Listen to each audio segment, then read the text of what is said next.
Hello दोस्तों, स्वागत है हमारे चैनल दुबई इन्फो में। आज हम लोग बात करेंगे दुबई के इलेक्ट्रिकल फोरमैन और सुपरवाइज़र से, जिनसे मालूम करेंगे कि दुबई के अंदर इलेक्ट्रिकल फोरमैन सुपरवाइज़र से के लिए वो कितने साल से काम कर रहे हैं और as a electrical foreman supervisor काम करने के लिए क्या क्या रिक्वायरमेंट है। चलिए हम मिलते हैं हमारे मेहमान से। सर गुड आफ्टरनून, कैसे हैं आप? गुड आफ्टरनून जी। ठीक है जी, हम आपसे पहला सवाल ये पूछ रहे हैं कि आप दुबई के अंदर as a electrical supervisor foreman कितने साल से काम कर रहे हैं? जी। मैं 2005 से काम कर रहा हूँ, करीब 16 साल हो गए। 15-16 साल से आप दुबई के अंदर जी। काम कर रहे हैं एज ए इलेक्ट्रिकल फोरमैन और सुपरवाइज़र। आगे ये बताइए, as a foreman supervisor, electrical के फोरमैन सुपरवाइज़र के जैसे आप जैसे काम कर रहे हैं, इसके क्या क्या रोल्स एंड रिस्पॉन्सिबिलिटीज़ रहते हैं, क्या काम रहता है, कैसा काम रहता है?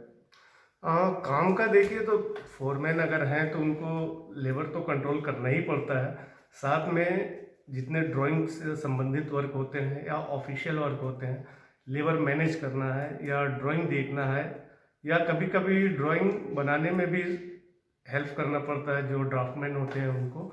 लेकिन मुख्य काम उनका होता है कि साइट पे लेबर कंट्रोल करना, काम को समझना और लेबर को समझा के काम करना कराना। जी, बहुत सारे लोग हमारे इंडिया, पाकिस्तान, बांग्लादेश से जैसे दुबई आना चाहते हैं, वो लोग कैसे आ सकते हैं? आ, बहुत समय तो इंडिया, बांग्लादेश, पाकिस्तान में क्लाइंट इंटरव्यू होता है, जॉब रिक्वायरमेंट रहता है तो क्लाइंट यहाँ से जाते हैं और वहाँ पे जो एजेंट है, ऑफिशियल जो है, वहाँ पे इंटरव्यू होता है, इंटरव्यू के द्वारा आते हैं। लेकिन मेरा सजेशन यही है, कभी भी अच्छे ऑफिस जो वहाँ पे बने हुए हैं इंडिया, बांग्लादेश या पाकिस्तान या किसी भी कंट्री में, उसके ही द्वारा है, किसी फर्जी एजेंट के द्वारा ना आए, ना फंसे उनसे। जी जी, मतलब आप ये बोलना चाह रहे हैं जो गवर्नमेंट रजिस्टर्ड एजेंसीज है जी उनके थ्रू आप जी यहाँ पर आए दुबई, जी। ताकि इधर आके आपको कोई परेशानी का और दिक्कत का सामना ना करना ना पड़े। करना पड़े जी, सही जी, बात। अभी बहुत सारे लोग इलेक्ट्रिशियंस लोग जैसे हमारे चैनल देखते हैं, वो लोग पूछते हैं कि इलेक्ट्रिशियन यहाँ पे आना चाहते हैं तो उनके लिए क्या रिक्वायरमेंट्स है? पहले तो अगर आईटीआई कर चुके हैं तो बहुत अच्छा है। नहीं तो आप जो शिक्षा जितना ले सकते हैं, पहले अपना शिक्षा पूरी करें, पढ़ाई पूरी करें, उसके बाद किसी भी जॉब के लिए ट्राई करें, क्योंकि आज के समय में पढ़ाई बहुत ही ज़्यादा ज़रूरी है। वो चाहे इलेक्ट्रिशियन हो या एक हेल्पर ही क्यों ना हो, उसको भी पढ़ाई बहुत ज़रूरी है। तो आप पहले जितना हो सके, जितना संभव है, पॉसिबल है, पढ़ाई कर लें, और संभव है तो आईटीआई करके आए एक इलेक्ट्रिशियन के लिए। यानी इलेक्ट्रिशियन के लिए कम से कम रिक्वायरमेंट आईटीए है, जी। और इंग्लिश वगैरह का नॉलेज होना चाहिए। इंग्लिश वगैरह का तो 15 साल हमें हो गया यहाँ पे, तो कभी असुविधा नहीं हुई हमें अंग्रेजी के लिए। तो किसी भी लैंग्वेज से आप संबंधित हो, लेकिन आपका फोरमैन सुपरवाइजर है, ऑलमोस्ट यहाँ पे जितने हैं वो हो जाता है, क्योंकि काम यहाँ चल पे जाता है बहुत आपका सारे फिर। लोग अरबी लोग भी रहते हैं फोरमैन जी सुपरवाइजर, जी। तब वो उस काम के अंदर दिक्कत आती है। लेकिन इंग्लिश का बेसिक मोटा मोटा लैंग्वेज होना ज़रूरी जी है। जी। जी लैंग्वेज इंग्लिश जो है तो इंटरनेशनल लैंग्वेज है। जितना अगर आप आईटीआई करते हैं तो नॉर्मली आप 10 या 12 के बाद आईटीआई करते हैं, तो नॉर्मली इंग्लिश से कुछ तो जानकारी हो ही जाता है आपको। आईटीआई के बाद वो इंडिया में काम करके कुछ साल का एक्सपीरियंस लेके आएंगे तो सही है, या डायरेक्ट आएंगे तब भी जॉब आई मिल सकता है? डायरेक्ट तो जॉब तो मिल सकता है, लेकिन फ्यूचर में आपको आगे बढ़ने का चांस नहीं रहता है। लेकिन अगर आप आईटीआई करके अगर अप्रेंटिस कर लेते हैं किसी कंपनी में या किसी संस्था से कर लेते हैं, तो आपको यहाँ पे आने के बाद बहुत जल्द आपको उन्नति करने का चांस मिल जाएगा। आप आगे बढ़ सकते हैं, इलेक्ट्रिशियन से चार्जेंट भी बन सकते हैं, फोरमैन भी बन सकते हैं। यानी आप बोल रहे हैं आईटीआई के बाद आप कुछ साल वहाँ पे काम करके यहाँ पे आएंगे, दुबई के अंदर आएंगे तो आपको बहुत अच्छा चांस मिल जाएगा और जी। आप 1 से 2 साल में इलेक्ट्रिकल चार्जेंट और इलेक्ट्रिकल फोरमैन के पोजीशन फोरमैन पे भी पहुँच बन जा सकते सकते हैं हैं। जी। और बहुत सारे लोग इलेक्ट्रिकल फोरमैन के लिए ट्राई करते हैं या इलेक्ट्रिकल सुपरवाइजर के लिए ट्राई करते हैं, वो लोगों के लिए क्या रिक्वायरमेंट्स है यहाँ पे? हाँ, अगर इलेक्ट्रिकल फोरमैन और सुपरवाइजर के लिए कर रहे हैं तो आपका आईटीआई से काम नहीं चलेगा। कम से कम डिप्लोमा आपको कुछ करना पड़ेगा, 3 साल का कोर्स होता है। प्राइवेट से भी होता है, गवर्नमेंट जॉब्स गवर्नमेंट की तरफ से भी होता है, तो वो करके आना कंपलसरी हो जाएगा। क्योंकि फोरमैन का काम आईटीआई से नहीं चलेगा, कुछ ऊपर का ज़रूरत पड़ता है, तो डिप्लोमा करना पड़ेगा। यानी इलेक्ट्रिकल फोरमैन और सुपरवाइज़र के लिए 3 साल का मिनिमम डिप्लोमा ज़रूरी है, जी और इंग्लिश का नॉलेज इसके साथ ज़रूरी है, जी क्योंकि उसको इंजीनियर के साथ और मैनेजर के साथ कोऑर्डिनेट करना पड़ता है। जी। उसके लिए इंजीनियर का इंग्लिश का नॉलेज भी बहुत ज़रूरी है, जरूरी है। और इंडिया का भी एक्सपीरियंस मिनिमम 2-3 साल का एक्सपीरियंस? हाँ, वो तो इलेक्ट्रिशियन के लिए भी ज़रूरी है, फोरमैन के लिए भी ज़रूरी है, सबके लिए। पहले के समय में होता था जब आदमी बिना पढ़ा लिखा, बिना डिप्लोमा, बिना आईटीआई का चला आता था, लेकिन उसको फोरमैन तक पहुंचते पहुंचते 10 साल 15 साल लग जाता है, तो उसमें कुछ फ़ायदा उसको होगा नहीं। अगर डायरेक्ट पहले से वो डिप्लोमा करके आता है तो बहुत जल्द से जल्द उसको पोस्ट मिलेगा और आगे बढ़ेगा, सैलरी भी अच्छा लगेगा उसका। यानी आप ये बोलना चाह रहे हैं, अगर आपके पास आईटीआई है या डिप्लोमा है और आप वहाँ कुछ साल काम करके यहाँ पर आके काम करेंगे, तो बहुत जल्द से जल्द आप आगे बढ़ सकते हैं, अच्छे से अच्छे पोजीशन हासिल कर सकते हैं और अच्छे से अच्छा सैलरी हासिल कर जी सकते हैं। जी। अगर डिप्लोमा इंडिया बांग्लादेश से करके ही आते हैं तो आपको फर्स्ट में ही सैलरी अच्छा लग जाएगा। जी लेकिन अगर आपके पास नहीं है तो आप एक टेक्नीशियन के हैसियत से आएंगे, उसके बाद आपको चार्जेंट या फोरमैन जाते जाते बहुत समय लगेगा, उसके हिसाब से फिर आपका सैलरी बढ़ेगा। अगर कहीं अच्छा कंपनी आपको नहीं मिला तो आप टेक्नीशियन ही रह जाएंगे 5 साल 10 साल, तो फिर कुछ फ़ायदा नहीं होगा। जी। और ये बहुत सारे लोग पूछते हैं कि सैलरी कितना रेंज रहता है इलेक्ट्रिशियन का और इलेक्ट्रिकल फोरमैन सुपरवाइजर का? आज के डेट में तो अभी कोरोना का ये चल रहा, समय चल रहा है, फिर भी कंपनियां जो है 1000 से 12,000, सॉरी 1000, 1200, 1300 सैलरी लगा रहे हैं। बहुत सारी कंपनी है कि जो बहुत कम भी लगा रही हैं, 800 900 भी लगा रहे हैं। तो मेरा तो रिक्वेस्ट यही है कि कोई भी 800 900 में यहाँ ना आए। 1200 के नीचे सैलरी किसी भी हेल्पर का भी अगर लगता है तो यहाँ ना आए, क्योंकि उसको कुछ बचेगा नहीं इसमें।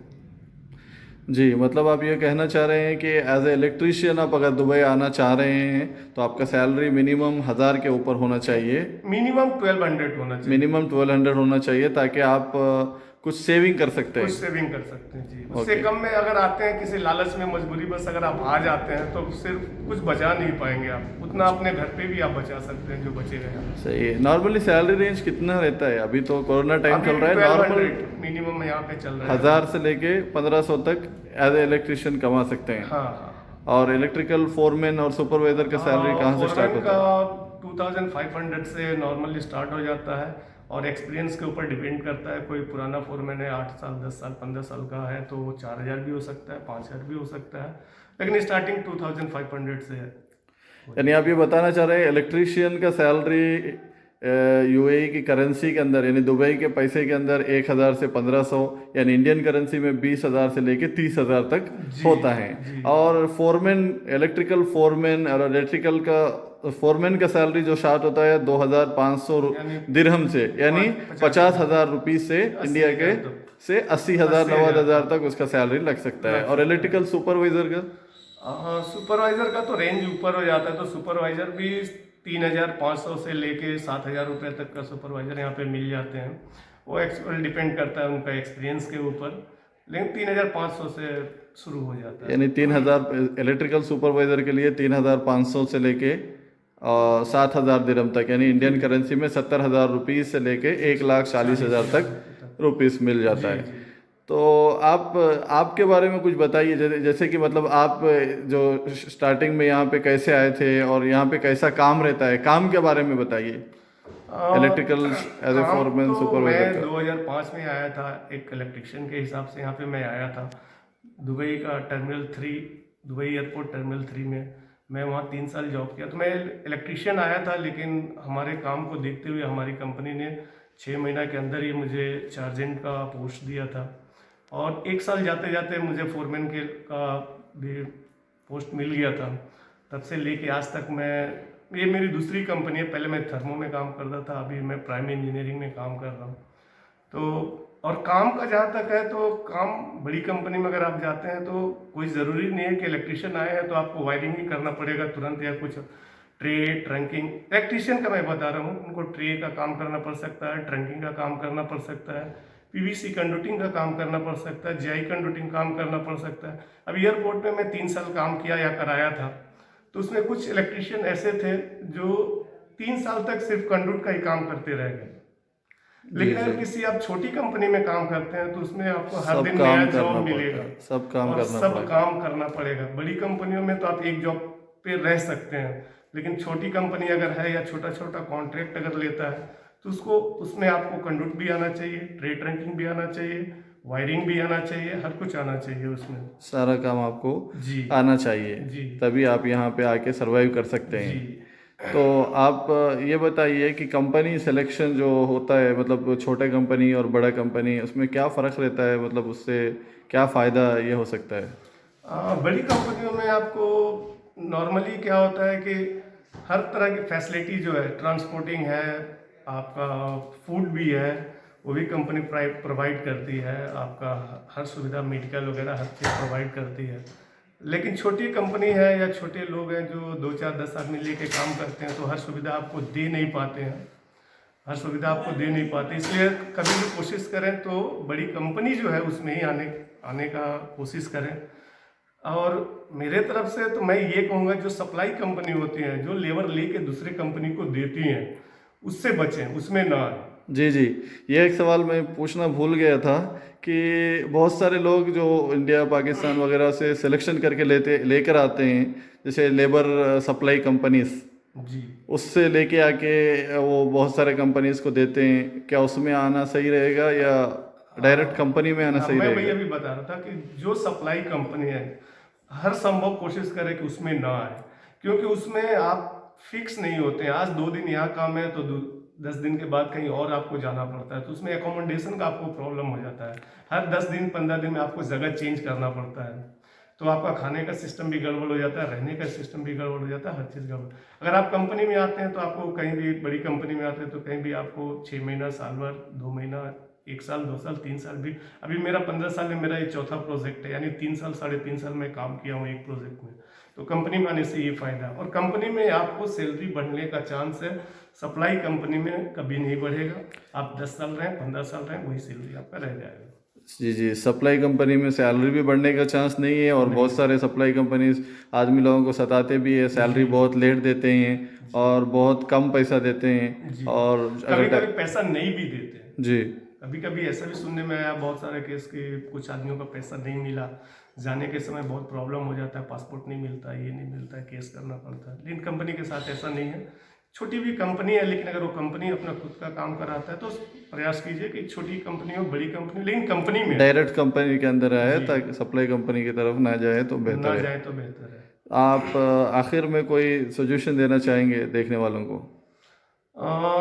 सजेशन तो पहले हम लोग बात कर ही चुके हैं कि जो भी दुबई आना चाहते हैं, पहले अपनी पढ़ाई पूरी करें, हर संभव जितना आप कर सकते हैं। जब आपको लगे कि नहीं, मैं अब पढ़ाई नहीं कर सकता हूँ, चाहे पैसे की वजह से, चाहे किसी और मजबूरी से, तो वो इधर प्रयास कर सकते हैं आने के लिए। और अगर उनको कुछ छोटा या बड़ा जॉब इंडिया, बांग्लादेश, पाकिस्तान में ही मिलता है, अगर बांग्लादेश का अगर वो 20-25 हज़ार रुपये कमा रहे हैं, इंडिया का 20 हज़ार रुपया कमा रहे हैं, तो मेरे ख्याल से वो अगर दुबई टेक्नीशियन के लिए ना आए तो बेहतर है। लेकिन अगर वहाँ पे उनको लगता है कि मैं यहाँ पे कुछ नहीं कर सकता हूँ, उनके लिए फ्री है, आ सकते हैं। या कुछ नहीं जी, कर जी। सकते वहाँ बहुत पे, वो अच्छी यहाँ बात। पे आए, उसमें जी। उनको फायदा है। आखिर में आप ये बताइए कि एज इलेक्ट्रिशियन कोई आके काम करता है तो अपने ये मतलब दुबई में कितना पैसा सेव करता है? जैसे अभी हम लोगों ने बात किया कि 1,200 रुपया समझ लिया सैलरी पे आप आ रहे हैं यहाँ पे, जी, तो हम लोग बात करते हैं कि ओवर टाइम, अगर सपोज कीजिए 2 घंटा ओवर टाइम चलता है, तो आपका लगभग सैलरी हो जाएगा 1,600 रुपया। अगर ओवर टाइम नहीं चलता तो आपका सैलरी 1,200 हो जाएगा। तो हम लोग 1,200 पे ही बात करते हैं। जी, जी। तो 1,200 में आपको कम से कम खाने का पैसा, मतलब बहुत आप बचा के चलते हैं तो भी 300 से 300 साढ़े के। 300 रुपया आपका चला जाएगा। जी, और 100 रुपये मान लीजिए फ़ोन में चला जाएगा या और पॉकेट खर्च में चला जाएगा, जी, तो करीब 400-450 रुपया आपका चला जाता है उसमें। तो आपका बचता है सिर्फ 800 दरम। जी। तो 800 दरम में, यानी कि इंडिया इंडिया का के आप सिर्फ 16,000 रुपये भेज सकते हैं। जी, इसके लिए मैंने बताया कि अगर आप 20,000 रुपया, 15,000 रुपया, 25,000 रुपया इंडिया में, बांग्लादेश में कमा रहे हैं, तो इधर का रुख ना करें। जी। यहाँ पे जो टाइमिंग रहता है, वो कैसे रहता है? कितने घंटे टाइमिंग की तो ड्यूटी नॉर्मल रहती है? ड्यूटी यहाँ का 8 घंटा है, लेकिन कुछ कंपनियां जो है 10 घंटा का वो लोग नॉर्मल ड्यूटी बनाते हैं, मतलब 10 घंटा आपको ड्यूटी करना ही करना है। लेकिन अक्सर कंपनी जो है 10 से 12 घंटे काम कराती हैं, सही है? अब 12 घंटा तो नहीं है, लेकिन 10 घंटा। ओवरटाइम मिला के बात कर हाँ, रहा हूँ। ओवर टाइम लेके जो नॉर्मल ड्यूटी में बताया कि 8 घंटा ड्यूटी तो है, उसके बाद जो काम हम लोग करते हैं ओवर टाइम में काउंट होता है। लेकिन कुछ कंपनियां हैं जो नॉर्मल टाइम 10 घंटे का बताती हैं, तो वो भी अगर कोई आ रहे हैं तो वो अपना उनसे बात कर लें, मेडिकल मिल रहा है या ना मिल रहा है, कितने घंटे का ड्यूटी है, मेडिकल जरूर पता कर लें, क्योंकि मेडिकल यहाँ का बहुत महंगा है। जी जी। तो जो कंपनी मेडिकल प्रोवाइड करता है उसमें ही आने की कोशिश करें। और क्या क्या प्रॉब्लम्स हो सकता है? गल्फ में मैंने जो अपना एक्सपीरियंस किया है एक तो ओके, बहुत बहुत शुक्रिया आपका। Electrical as a foreman supervisor आपने बहुत अच्छी एडवाइस दी है, इसका हम शुक्र अदा करते हैं।